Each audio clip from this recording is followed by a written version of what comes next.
Hello everyone, welcome to my channel function happy moment. अब हम a love poem का next part start करते हैं। तो लास्ट पार्ट में हमने देखा था कि जान अपना पास्ट याद करता है जब वो हाई स्कूल में था और जब वो जंग फैमिली में रहा करता था। तो अब हमारा पार्ट स्टार्ट होता है।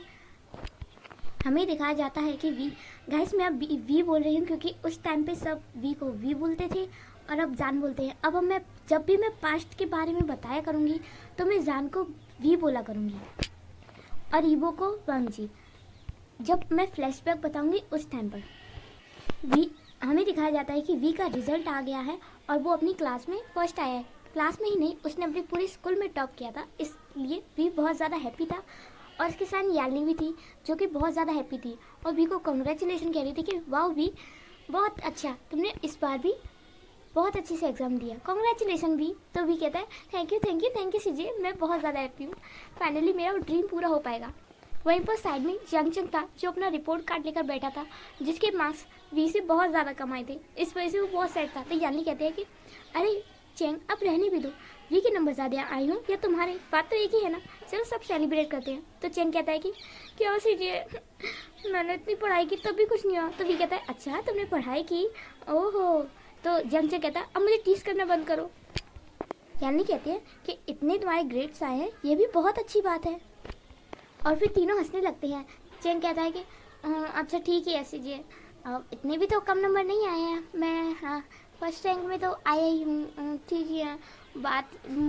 भी कहता है हाँ भले ही तुम फर्स्ट रैंक के लास्ट वन हो। तो जंगचंग कहता है कि अब मुझे टीज करना बंद करो। तो भी कहता है अच्छा ठीक है, अब मैं कुछ नहीं कहूँगा। भी अपनी रिपोर्ट कार्ड को देखता है और बहुत ज़्यादा हैप्पी होता है और कहता है कि बस कुछ टाइम और। यानी कहते हैं क्या सोच रहे हो भी कहता है कुछ नहीं। तो भी फिर अपने कमरे में जाता है और एक फॉर्म को निकालता है। ये एक बहुत ही बड़े स्कूल का फॉर्म था जो कि बीजिंग से दूर गोसू में था, गोसू यूनिवर्सिटी, जिसका स्कूल है क्लाउड रिसोर्सेज, जहाँ पर स्पेशल जो स्टूडेंट पढ़ाई में बहुत ज़्यादा अच्छे होते थे, जो अपने स्कूल में फर्स्ट रैंक लाते थे, उनके लिए ये स्कूल था, जिन पर स्पेशली इस स्कूल में, खासकर इस स्कूल में स्कॉलरशिप से पढ़ाई होती थी। जो स्टूडेंट पढ़ाई में बहुत अच्छे होते थे उन्हें फीस की चिंता लेने की इस स्कूल में कोई भी टेंशन नहीं थी और स्कॉलरशिप के थ्रू पूरी स्टडी कंप्लीट होती थी। वी गोसू यूनिवर्सिटी के उस फॉर्म को देखकर कहता है कि आखिरकार मैं यहाँ जा पाऊँगा। वी ने पहले ही डिसाइड कर लिया था कि वो जैसे ही हाई स्कूल पास करेगा वो बस यंग फैमिली से बाहर निकलेगा और गोसू यूनिवर्सिटी में एडमिशन लेकर वहीं पर रहेगा और अपनी स्टडी कंप्लीट करेगा और अपने पैरों पर खुद खड़ा होगा और उसके जितने भी ड्रीम है वो खुद से ही पूरा करना चाहता है। इसलिए वी उस फॉर्म को देखकर बहुत हैप्पी था और कहता है कि बस कुछ टाइम और, जैसे ही डेट नज़दीक आएंगी मैं सबको ये बात बता दूंगा कि अब मैं गोसू जाने वाला हूँ। इस बोरिंग से शहर को छोड़कर गोसू यूनिवर्सिटी जाना चाहता हूँ। वी ने इस फॉर्म के लिए बहुत ही पहले ही सर्च कर लिया था कि इस फॉर्म के लिए कैसी एबिलिटी होनी चाहिए और स्टूडेंट को किस तरीके की स्टडी करनी चाहिए। वी ने वो सारी स्टडी कर ली थी, बिजनेस मैनेजमेंट हो या फिर मैथमेटिक हो या साइंस। वी ने हर सब्जेक्ट की पढ़ाई बहुत ही अच्छी की थी और बहुत ही अच्छे ग्रेड लाए थे और क्लाउड रिसर्च में पास होने के बाद कॉलेज में वो कोई भी सब्जेक्ट ले सकता है। इस बात से वी को ये यूनिवर्सिटी बहुत ज़्यादा पसंद आई। तभी मैडम यू की चिल्लाने की आवाज़ आती है और वी भागता हुआ नीचे जाता है और कहता है कि हाँ मैडम यू। तो मैडम यू कहती हैं कि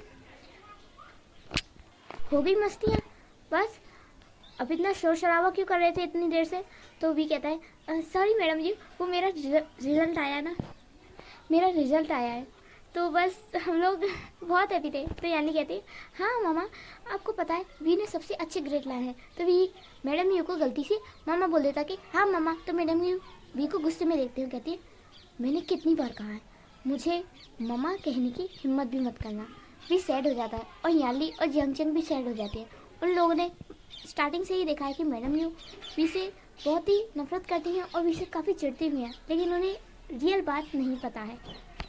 मैडम भी कहती हैं वी तुम्हें रेडी होना है, तुम्हें पता है ना कल तुम्हें कहाँ जाना है। तो भी कहता है हाँ मैडम यू, मैं कल रेडी हो जाऊँगा। और क्या मिस्टर जंग भी आएंगे? तो मैडम भी कहती हैं कि हाँ वो भी आएंगे, और यानी और जंग जंग तुम दोनों के मैंने तुम्हारी ग्रैंड माँ के घर जाने का इंतजाम कर दिया है। तो जंग जंग कहता है वाह हम वहाँ जाएंगे, इसलिए अभी को तैयार होने के लिए कह रही थी। तो मैडम भी कहते हैं कि वी नहीं जाएगा। तो वी कहता है हाँ जंग जंग। तो यानी कहते हैं क्यों? तो वी कहता है दी शीजिए मैं आपको डिनर टाइम में सारी बातें बताऊंगा। तो यानी कहती है अभी क्यों नहीं? भी कहता है प्लीज़ कीजिए, मैं डिनर टाइम में अच्छे से बता पाऊंगा। तो यानी कहती है अच्छा ठीक है। तो मैडम भी कहते हैं तुम दोनों भी अपनी पैकिंग स्टार्ट करो, और कल तुम दोनों को अपनी ग्रैंड माँ के घर जाना है, तुम्हारे स्कूल ऑफ हो गए और हॉलीडे भी आ गया, तो अब तुम लोग हॉलीडे में वहीं रहोगे, तुम लोगों ने प्लान किया था ना। तो यानी कहती है हाँ, लेकिन वी कहता है मैं आपको सब कुछ समझाऊंगा कीजिए। अब हमारा सीन कट होता है और हमें दिखाते हैं डिनर टेबल का सीन। तो मिस्टर जंग भी घर आ गए थे, तो वी अब सबको बताने लगता है। डिनर होने के बाद वो लोग लिविंग रूम में बैठते हैं, और फिर वी बताता है कि ये बात मैंने आप लोगों से छुपाई, आई एम रियली सॉरी। तो मैडम ही कहती है अब इस मनहूस ने क्या छुपा लिया। तो वी सैड हो जाता है, और मिस्टर जंग कहते हैं पहले उसकी बात सुन तो लो। तो मैडम यू फिर चुप बैठ जाती है। फिर वी कहता है फिर वी गुस्सू का एक फॉर्म निकालता है और मिस्टर जंग को देता है। कहता है कि अंकल एक्चुअली मैंने ये फॉर्म फिल करने का फैसला किया है। तो मिस्टर जंग उस फॉर्म को देखते हैं और कहते हैं कि वी इतना बड़ा फैसला तुमने खुद से कैसे कर लिया? वी कहता है अंकल प्लीज़ मुझे मना मत करिएगा प्लीज़, मैं वहाँ जाना चाहता हूँ और अपनी स्टडी कंप्लीट करना चाहता हूँ। तो मिस्टर जंग कहते हैं कि तुम यहाँ पर रहकर भी तो अपनी स्टडी कंप्लीट कर सकते हो ना।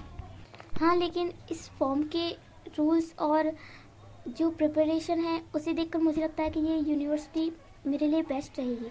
तो मैडम ये गुस्से में आती है और उस फॉर्म को छीनते हुए उसे पढ़ने लगती हैं और कहती हैं कि अच्छा ठीक ही है, इसे जाने दो, इस मनुष्य को यहाँ से जाने दो, अच्छा ही होगा, हमारा थोड़ा पीछे छूटेगा।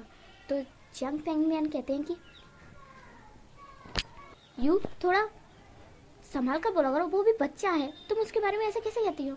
तो मैडम ही कहती है ये इसी लायक, और वैसे भी ये यूनिवर्सिटी कहाँ है गुस्सू, लेकिन ये तो बहुत दूर है, सच में ये तो दूर है, चलो छोड़ो इसे जाने ही दो, वैसे भी यहाँ रहकर करेगा क्या।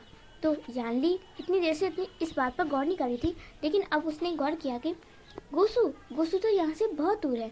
तो यानी कहते वी क्या तुम वहाँ अकेले रह पाओगे? नहीं वी हम तुम्हें नहीं जाने दे सकते।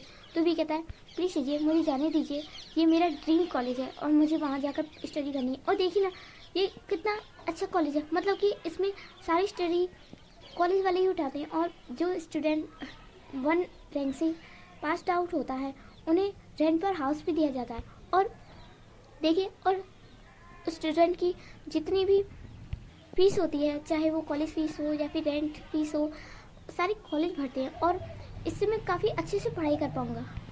यानी कहते हैं तुम यहाँ रहकर भी तो कॉलेज पास आउट कर सकते हो। तभी कहता है चीज़ें आपको पता है ना, मुझे जो सब्जेक्ट चाहिए वो यहाँ नहीं मिलेंगे।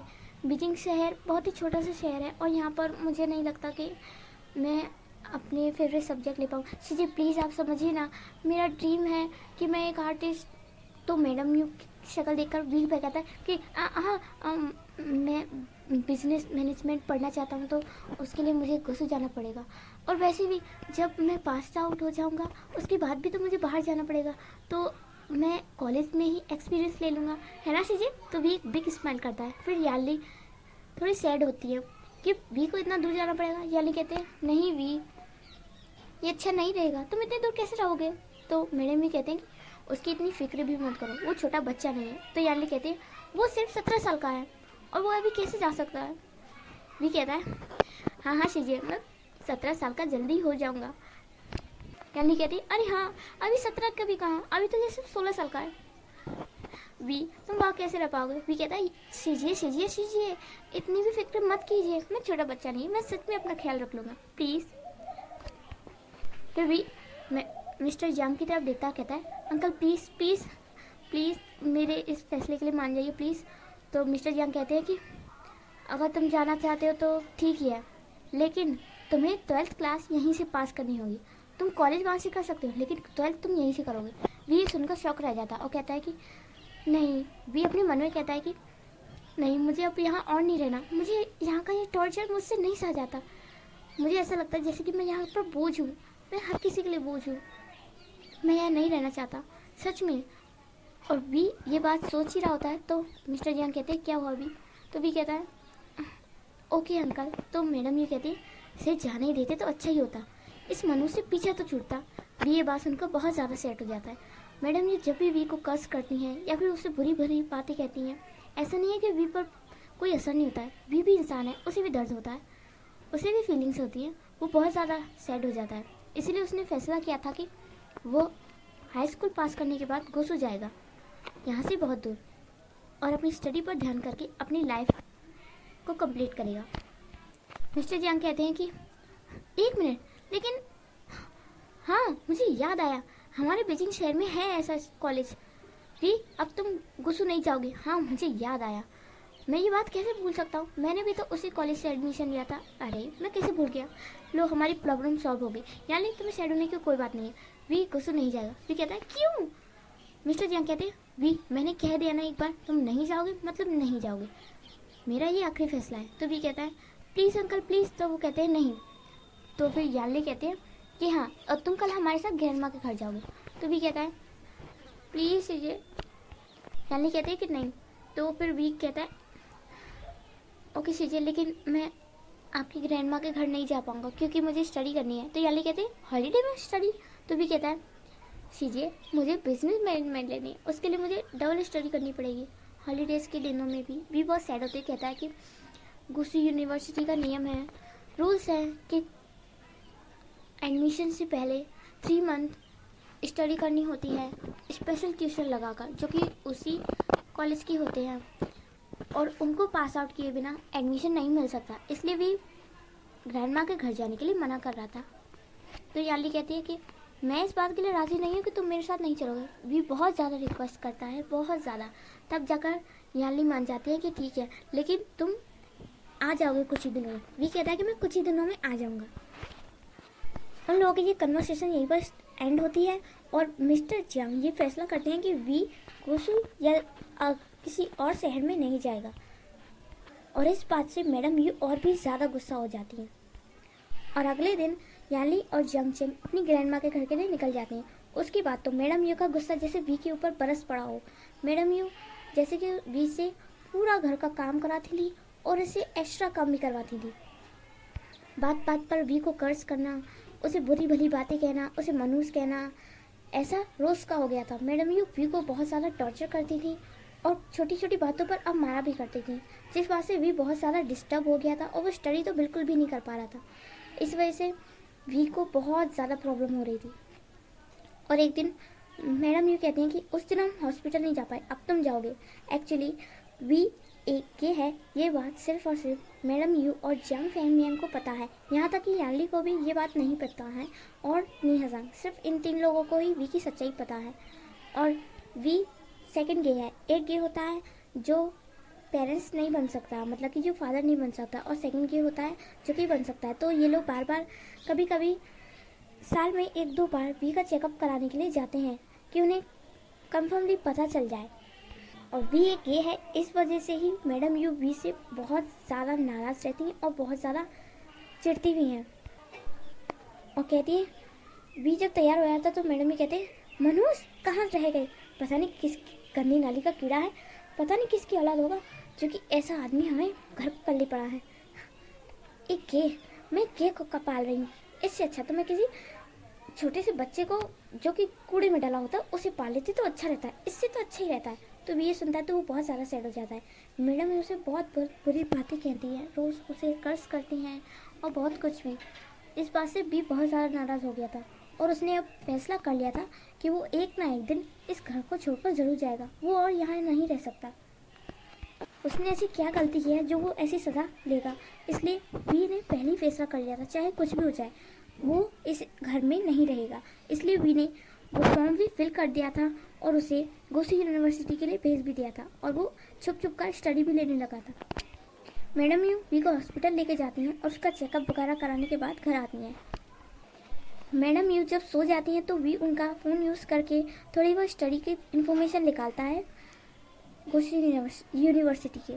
तो आज भी ऐसा ही करने वाला था, लेकिन आज मैडम यू वी को फ़ोन ले जाते हुए देख लेती हैं और भी जब अपने रूम में फ़ोन ले जाता है तो मैडम यू उस पर बरस पड़ती है। कहती है कि तुम अपनी हरकतों से बाज नहीं आओगे ना, कितने कितने दिनों से चला है ये। भी कहता है मैडम यू ऐसा क्या कर दिया मैंने। तो मैडम यू कहती है ऐसा क्या कर दिया तुमने, मेरे फ़ोन से तुम क्या कर रहे थे, क्या कर रहे थे। मैडम भी अपना फ़ोन छुड़ा लेती हैं और कहते हैं कि किसको कॉल कर रहे थे, हाँ, और कितने दिनों से ये सब चल रहा है, मुझे पहले ही समझ जाना चाहिए था। तुम मनुष्य, इस मनुष्य ज़्यादा ऐसा मनुष्य इंसान हमारे घर में कर भी क्या सकता है। और तुम ये क्या कर रहे थे, किससे बातें कर रहे थे, हाँ, अपने बॉयफ्रेंड से या फिर कोई लड़का पढ़ा रखा तुमने, हाँ। तो भी ये बातें सुनता कहता है स्टॉप, बस कीजिए, बहुत हो गया। तो मैडम भी कहती है तुम्हारी इतनी हिम्मत कि तुम मुझसे तेज आवाज़ में बात करो। भी कहता है बस मैडम यू, बस बहुत हो गया। तो मैडम यू वी को गुस्से में देखने लगती है, बहुत ज़्यादा गुस्से में, जैसे कि वो अभी वी को खाई जाएंगी। वी कहता है कि बहुत हो गया, आपको मुझे रोज़ कर्ज करना, गालियाँ देना, मुझे उल्टी सीधी बातें बोलना मैंने बहुत सुन लिया। आखिर मैंने ऐसा क्या किया है, क्या लिया है आपका, जो आप मुझसे हमेशा इतना रूडली बिहेवियर करती हैं। मैं भी एक इंसान हूँ, इंसान का बच्चा हूँ, मेरे अंदर भी फीलिंग्स है, मेरी भी कुछ उम्मीदें हैं। मेरी मम्मी कहती है मुझे इससे कोई फ़र्क नहीं पड़ता, मेरे लिए सिर्फ तुम एक गंदी नाली का कीड़ा हो जो कि हमारे घर में पता नहीं कहाँ से घुस आया। वी गुस्से में कहता है बस बहुत हो गया, अब मैं इससे ज़्यादा नहीं सहन कर सकता। मैडम भी कहती है अच्छा क्या कर लोगे तुम, क्या करोगे, हाँ। तो वी कहता है मैं, यही तो बात है, मैं कुछ कर ही तो नहीं सकता क्योंकि मैं छोटा हूँ ना।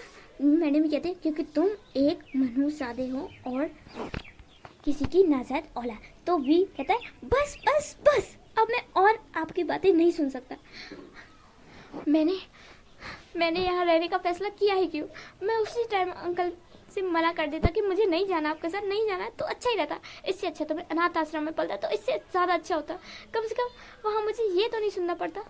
काश कि मैं अंकल के साथ कभी आता ही नहीं। मैडम भी कहते हैं तो निकल जाओ, भी कहते निकल जाओ, मुझे तुम्हारी कोई ज़रूरत भी नहीं है, और वैसे भी इस घर में तुम्हारी किसी को ज़रूरत नहीं है, ऊपर से हम पर बोझ और बनी बैठी हो। निकल जाओ मेरे घर से, मैं तुम्हें अभी निकालती हूँ। मैडम यू वी का सारा सामान उठाती है। वी ने पहले से ही अपना सारा सामान पैक करके ही रखा था। उसका रूम ज़्यादा बड़ा तो नहीं था और उसमें थोड़े ही सामान थे, इसलिए वी का रूम का सारा सामान एक ही बैग में था। मैडम यू उसका सामान उठाती है और वी को बाहर ले जाने लगती है और कहती है निकल जाओ मेरे घर से। वी कहता है मैं भी यहाँ नहीं रहना चाहता। वी के अब आंसू निकलना स्टार्ट हो जाते हैं और कहता है कि बस। और भी एक बार मैडम यू को वो करता है और कहता है कि respectfully thank you so much, अब तक आपने जो भी किया, एंड रियली सॉरी, अगर मैंने आपको कभी तकलीफ़ दी हो, कभी आपसे बुरी बातें की हो, और अभी के लिए भी आई एम सॉरी, लेकिन आज के बाद मैं यहाँ नहीं आऊँगा। तो मैडम ये गुस्से में कहती वैसे भी तुम्हारे यहाँ पर किसी को ज़रूरत नहीं है, निकल जाओ यहाँ से। उस टाइम रात का टाइम था इसलिए वहाँ पर कोई नहीं था उनके घर के बाहर। तो वी कहता है आंट, वी ने बहुत टाइम बाद अब मैडम यू को आंट कहा था, तो मैडम यू उसकी तरफ शॉकिंगली देख रही थी। तो वी कहता है आप माने या ना माने, लेकिन एक नज़रिए से मैं भी आपको अपनी माँ मानता हूँ। मैंने अपनी माँ को देखा तो नहीं, लेकिन मुझे आप में अपनी माँ की छवि दिखती थी। मुझे लगता था माँ ही ऐसी होती हैं। जब आप जंग के साथ बिहेवियर करती थी तब मुझे आप में माँ दिखती थी। मैं बहुत कोशिश करता था कि मैं आपकी उम्मीदों पर खरा उतरूँ, मैं एक अच्छा बेटा बनने की कोशिश करूँ ताकि मुझे कभी मौका मिले माँ कहने का, लेकिन आपने मुझे मौका कभी नहीं दिया। आई एम रियली सॉरी, मैं एक बहुत बुरा लड़का हूँ शायद, इसलिए मैं कभी भी ये डिज़र्व नहीं कर पाया कि मैं किसी को माँ कह सकूँ। एंड थैंक यू मुझे अब तक याद रखने के लिए। आई एम सॉरी मेरे इतनी सारी बुरी बातें कहने के लिए। I am sorry, I am really sorry. Madam ये वी के ऊपर कुछ पैसे फेंकते हुए कहती है कि चले जाओ जहाँ जाना चाहते हो, चाहे तो किसी कुएं में कूदना चाहो तो कूद जाना, या फिर किसी ट्रेन के नीचे आ जाना तो ज़्यादा बेहतर रहेगा। वैसे भी इस दुनिया में तुम्हारे जैसे लोगों की कोई ज़रूरत नहीं है, निकल जाओ यहाँ से।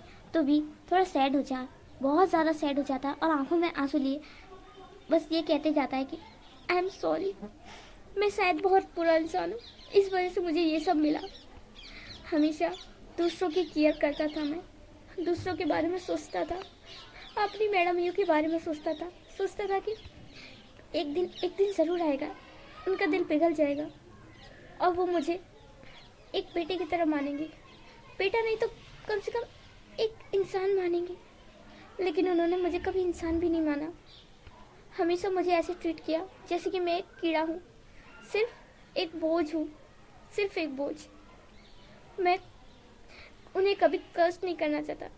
उन्होंने मुझे अपने घर में रखा, मुझे एजुकेशन दी, मुझे सब कुछ दिया जो मुझे चाहिए था, सिवा एक चीज़ के, प्यार, जो कि शायद मैं डिजर्व नहीं करता था। बचपन से लेकर आज तक मुझे किसी का प्यार नहीं मिला और ना ही शायद मिलेगा। मैं बस एक कर्स्ड हूँ, एक श्राप हूँ जो कि गलती से यहाँ आ गया, और मैं इनकी फैमिली को भी बर्बाद नहीं करना चाहता। उन्होंने मेरी इतनी साल केयर की, मुझे पाला, मेरी देखभाल की, उसके लिए आई am really sorry. I am really thank you and sorry अगर मैंने आपके साथ बुरा व्यवहार किया हो। शायद मैं खुशियाँ डिज़र्व भी नहीं करता, मैं डिज़र्व भी नहीं करता। ये सोचते सोचते वीके बहुत आंसू निकल आते हैं और भी रोने लगता है। इसी में हमारा फ्लैशबैक एंड होता है। गाइस, अब फ्लैशबैक एंड हो गया है और अब हम जान पर आते हैं, जो कि बेड पर लेटा लेटा ये सोच रहा था कि उस दिन उसके साथ क्या हुआ था। एग्ज़ाम पास आउट होने के बाद उसके साथ इतना कुछ हुआ, मैडम यू का उसे डांटना पीटना, और यार्ली और जंक्शन के चले जाने के बाद उसका बरस पड़ना, और एक दिन वी को इतना कुछ सुनाना, ये सब वी को बहुत ज़्यादा हर्ट कर गया था। और इसीलिए वी ने उस घर को छोड़ने का फैसला ले लिया था। वैसे तो वी ने सोचा था कि चलो ओके है, 12th पास करने के बाद ही गोसू आ जाऊँगा, लेकिन इतना कुछ सहने के बाद वी से अब और नहीं रहा, इसलिए वो गोसू आ गया। और उसने अपना नाम चेंज इसलिए कर लिया ताकि जब कोई उसे ढूंढने आए तो कोई उसे पहचान ना पाए, और इसलिए वी ने अपना लुक भी थोड़ा बहुत चेंज कर लिया था। वी अब ग्लासेस पहनता है। मैं बताना भूल गई, I am really sorry. Pic में फ़ोटो में मैंने लगाया तो है, ईवो के भी गॉगल्स हैं और वी के भी। मैंने बताया था कि ईवो ने जब जान को प्रपोज किया था उस टाइम उसने गॉगल्स पहने, वी को देखने से पहले उसने गॉगल्स पहने और फिर उसने जान की आंखों में देखा। और अब जान गॉगल्स पहनता है, लेकिन उसके नॉर्मल ग्लासेस हैं, मतलब कि सिंपल, कोई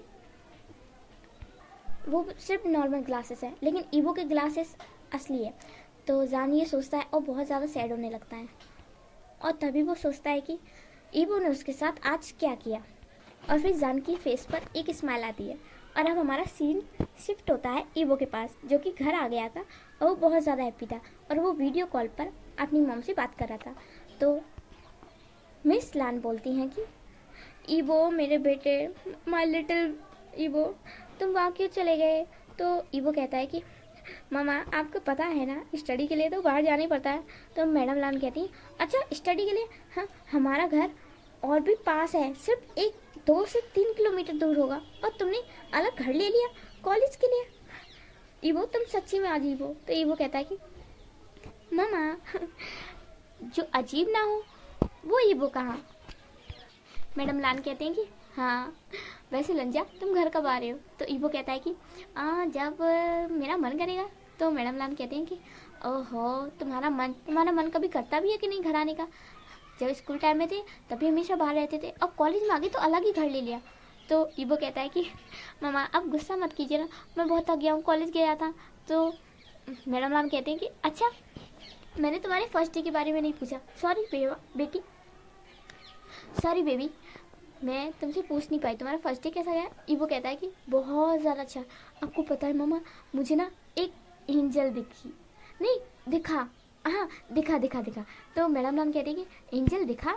तो ईवो कहता है हाँ वो एक मेल एंजल था, बहुत ज़्यादा ब्यूटीफुल। आप कभी सोच सकती हो कोई मेल इतना ब्यूटीफुल हो, वो बस उसे देखती रह जाओ। तो मैडम लान कहती है कि अच्छा तो क्या मेरे ईवो को उससे प्यार हो गया, क्या तुम उसे डेटिंग करना स्टार्ट कर गई और तुम्हारी। तो ईवो कहता है बस कीजिए, मैंने अभी से कहा सिर्फ नाम पूछा है। तो मैडम लान कहती है तो क्या हुआ, कुछ टाइम में उसे गर्लफ्रेंड भी बना लेना। तो ईवो कहता है मम्मा वो बॉय है। तो मैडम लान कहती है ओ अच्छा बॉय है, तो अपना फ्रेंड बना लेना। ये तो अच्छी बात है कि तुम्हारी फ्रेंड बने, गर्लफ्रेंड बनी, कुछ भी बने। ईवो को पता है चाहे वो गर्लफ्रेंड बनाए या बॉयफ्रेंड बनाए उसकी मम्मा को कोई भी प्रॉब्लम नहीं होगी। तो ईवो बहुत ही ज़्यादा ओपनली अपनी मामा को सब कुछ बताता है, चाहे वो कोई भी बात हो, छोटी से छोटी बात हो या बड़ी से बड़ी बात, वो हर बात अपनी मामा से शेयर करता है क्योंकि वो बचपन से शेयर करता आया है। और ईबो बताता है कि वो लड़का कितना अजीब था, मतलब कि ईबो की एक झलक के लिए पूरा कॉलेज तरस जाता है, सारी लड़कियां उस पर मरती हैं, लेकिन ये उसका नाम वो पता है, उसका नाम शाहजहान है। और वो जान, हाँ, मतलब कि वो मेरा सीनियर है, लेकिन पता नहीं मामा, मुझे वो देखने में अपने से छोटा लगता है एज में। और पता है वो मेरी तरफ देखता भी नहीं है। हाँ, मैंने उसे कितना मतलब उसका पीछा किया, उससे बात करने की कोशिश की, लेकिन उसने अपने नाम के अलावा मुझे कुछ नहीं बताया। तो मैडम नाम कहते हैं कि ये तो बड़ी इंटरेस्टिंग बात है, हमारे ईवो की तरफ कोई ध्यान ना दे, ये तो इंटरेस्टिंग है। ईवो कहता है कि हाँ, पता नहीं क्यों मुझे उसकी आंखें जानी पहचानी लगी। तो मैडम लान कहते हैं क्या तुम्हें उसका फेस याद है? तो ईवो कहता है कि हाँ। ओ हाँ मम्मा, आपको पता है मुझे उसका फेस अभी भी याद आ रहा है। तो मैडम लान कहते हैं क्या तुम्हें उसका फेस साफ दिखाई दे रहा था? ईवो मुझे ठीक से बताओ, क्या हम डॉक्टर के पास चलें? तो ईवो कहता है कि मैं डॉक्टर से खुद बात कर लूँगा, वैसे तो मैडम लान कहते हैं कि उसका फेस कैसा था? तो ईवो कहता है सो ब्यूटीफुल, मतलब उसकी वो ब्लैक आईज और उसके वो वाइट चिक्स और उसकी आई लैशेस, वाह मैम बहुत ब्यूटीफुल था वो। तो मैडम लान कहते हैं कि क्या तुमने सच में उसका फेस देखा?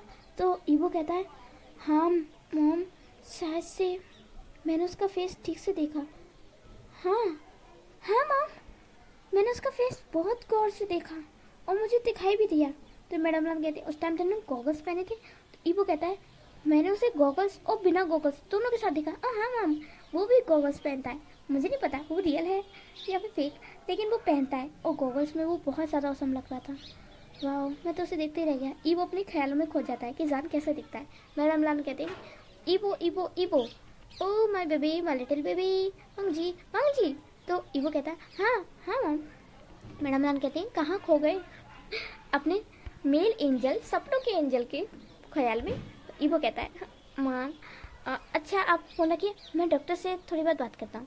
तो मैडम कहती है हाँ, अगर कोई सीरियस बात हो तो मुझे ज़रूर बताना और उस लड़के के बारे में मुझे बताते रहना। तो ईवो कहता है अभी मिलने तो दीजिए। तो मैडम कहती है ओके बाय स्वीट हार्ट, और अपना ख्याल रखना ओके। ईवो कहता है हाँ। तो इसी में हमारा ये पार्ट एंड होता है। थैंक्स फॉर वॉचिंग, जैसा भी लगा हो, और नेक्स्ट पार्ट में बहुत जल्दी लाऊंगी।